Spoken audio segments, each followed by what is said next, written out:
My name is Remy, a 45-year-old part-time housewife.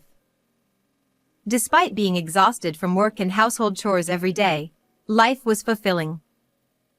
However, recently, my husband Taylor has been cold towards me, making me wonder if I did something wrong. Additionally, our 20-year-old college student son, Pashik, also stopped talking to me, making me think it's another phase of rebellion.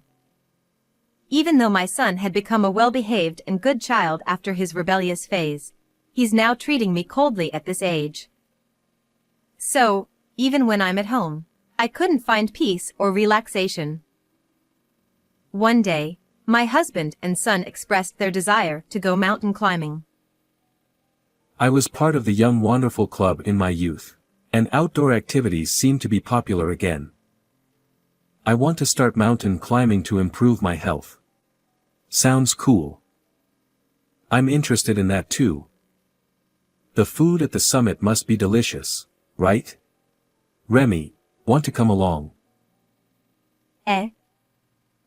Well, I wouldn't mind taking you along, haha. Sure. I felt a bit happy thinking my husband was being kind to me after a long time.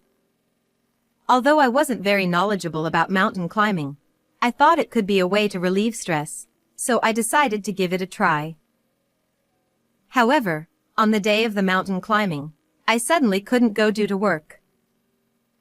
As a result, my husband and son went on their own. They planned to climb the mountain for a day and descend for another day. However, even after 3 or 4 days, they didn't return. Then, I received a call on my smartphone from my in-laws. My mother-in-law, furious, shouted at me. Where are they right now? They should have descended from the mountain already.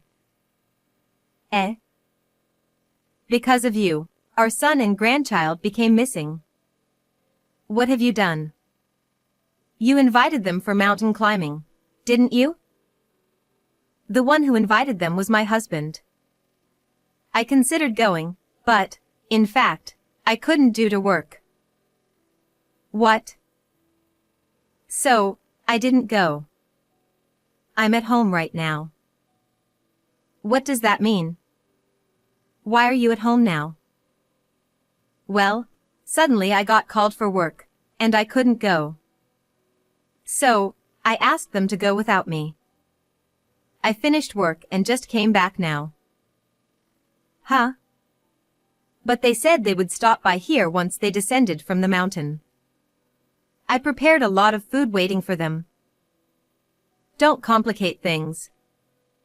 I thought something had happened. Oh, but maybe they're not on the mountain. Maybe they're somewhere else. Huh? What do you mean by that? Maybe overseas. When I was cleaning the room earlier, I noticed that my husband and son's passports were missing. What? My mother-in-law was quite surprised and raised her voice. I also noticed earlier while cleaning that my husband and son's passports were missing, so I just thought they might be overseas. But even if they went somewhere, where could it be? If my husband and son went overseas, I became curious about their purpose. It would be fine if it were just a trip, but why did they mention mountain climbing? It might be some kind of camouflage, and if that's the case, there must be some suspicious reason. I wondered if they were planning something dangerous and were going to escape. However, I couldn't believe that my husband and son would do such a thing. A week passed, and still, my husband and son didn't return. It's summer vacation for my son at university, but my husband should have work. I wondered how they could be away from home for such a long time. Of course, I filed a missing persons report with the police, but they couldn't be found. Maybe they've become missing for real. But where could they be? If I had gone with them, this wouldn't have happened, would it? What should I do? Despite being treated coldly, my concern for my dear husband and son didn't change, and I couldn't stop worrying. Even while working, I found my mind constantly occupied with thoughts of my husband and son, making it difficult to focus.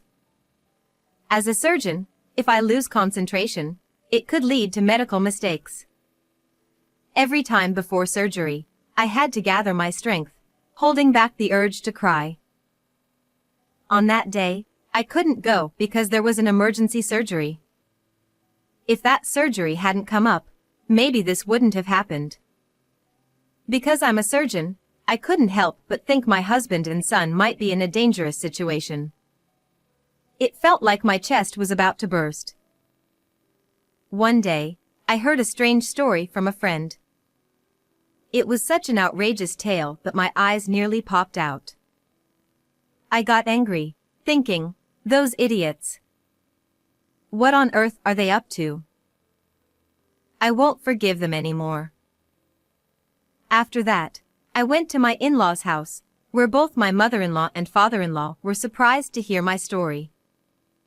Although my mother-in-law usually had a somewhat unpleasant way of speaking, she wasn't inherently malicious. Perhaps she was just not good at socializing.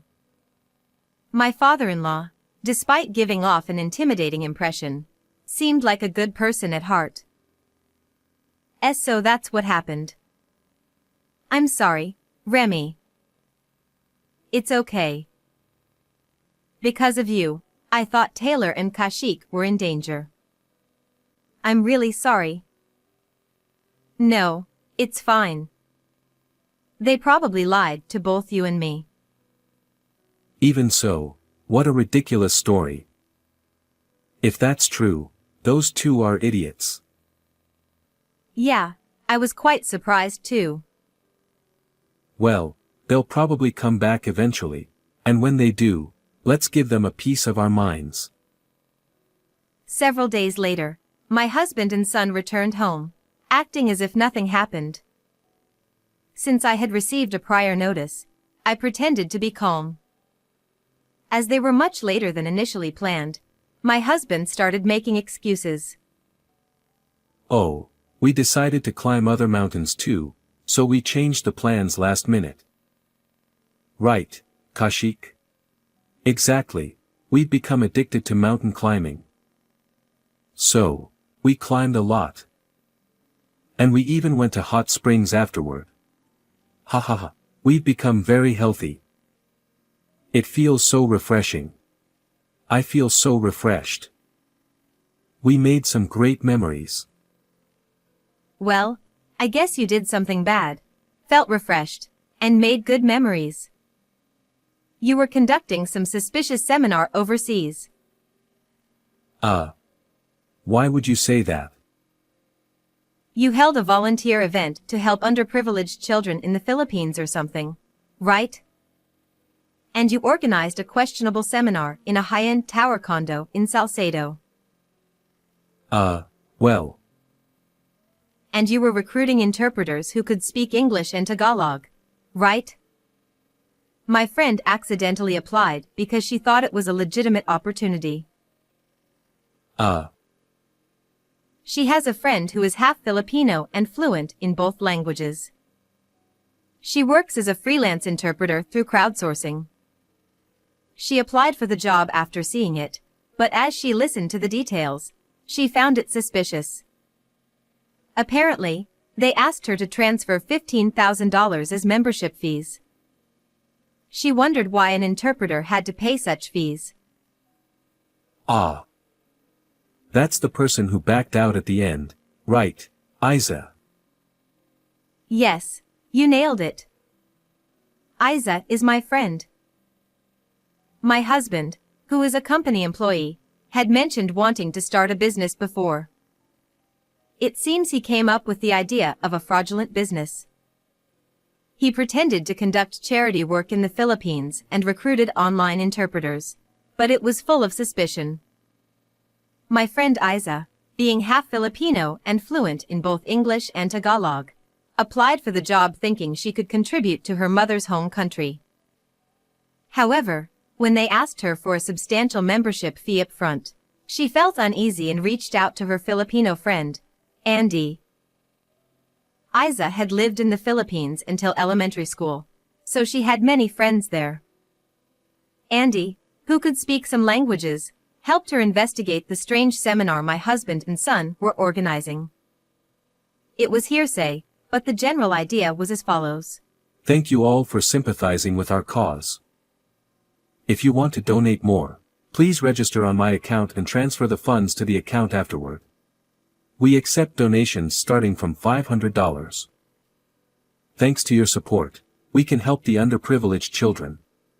Andy, thanks for volunteering. You can leave now. See you, Andy. Be sure to join us in our business again. So, Andy, who heard the suspicious story from my husband and son, informed Isa, who then tipped me off about it. The victims were apparently mostly Americans who, wanting to do something for underprivileged children, paid $1,500 in advance. Moreover, there were about 50 of them, totaling a whopping $75,000. There was a possibility they might send more money after returning home, increasing the amount of damages. That foolish son of mine. I won't forgive him. Because of you saying that you were invited by Remy for mountain climbing, I believed it. I ended up hurling abuses at Remy since you didn't come back. Mom. Kaushik. Despite being a university student, what on earth are you doing? There's something wrong with your head. Grandpa. Why are you here? I knew you'd come back, so I was hiding, waiting for you. I had contacted my in-laws as soon as my husband called me, and I had them come to the house. I felt sorry for them, but I wanted to surprise my husband and son, so I had them hide in the closet. The husband and son began to panic, offering embarrassing excuses. But we held the seminar overseas. Therefore, U.S. laws don't apply. Yeah.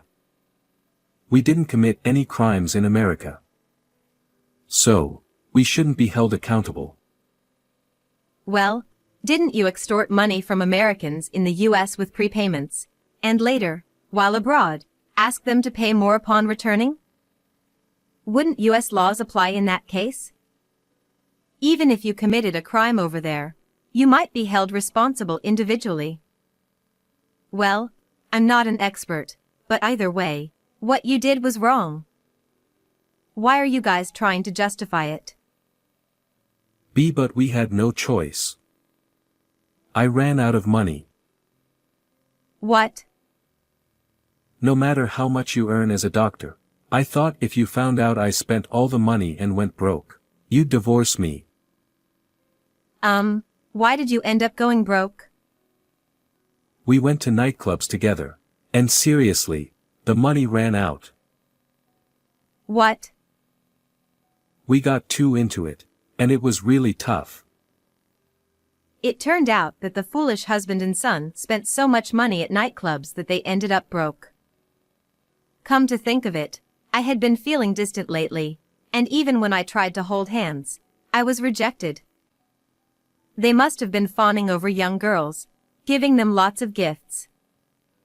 The thought of a 45-year-old man engaging in such behavior with young and beautiful girls disgusted me.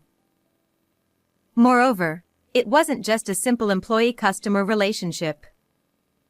They had developed romantic feelings and were doing various things outside the club.